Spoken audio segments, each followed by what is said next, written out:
Hi అండి, welcome to మా ఊరి వ్లాగ్స్. మనకి ఇంట్లో పని ఏదైనా ఎక్కువగా ఉన్నప్పుడు లేదా బయటకు వెళ్ళాలి, తొందరగా వంట పూర్తి చేయాలి. అసలు ఇది కూడా కాదండి, ఈ రోజు బాగా బోర్ కొట్టేసింది, అసలు వంట ఏం చేయాలనిపించట్లేదు.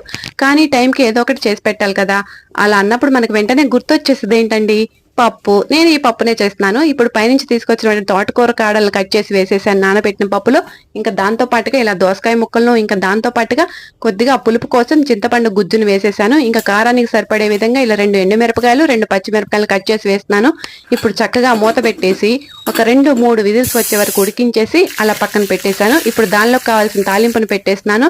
కొద్దిగా నూనె వేసేసుకొని దానిలో మినపప్పు, మెంతులు, ఆవాలు వేసేసి వేయించేసి తర్వాత వెల్లుల్లి రెమ్మలు, ఎండుమిరపకాయలు, కరివేపాకు వేసేసి ఇంకా చివరిగా ఇంగువను దట్టించేసి అలా పప్పులో వేసేసి ఇలా కొద్దిగా పప్పులో ఉప్పు వేసేసి వినిపేసి తాలింపు వేసేయడమే. కానీ పప్పులో ఇంగు వేసుకోవడం వల్ల చాలా రుచిగా ఉంటుంది. మనకి తొందరగా అయిపోయే కూర రెడీ అయిపోయింది.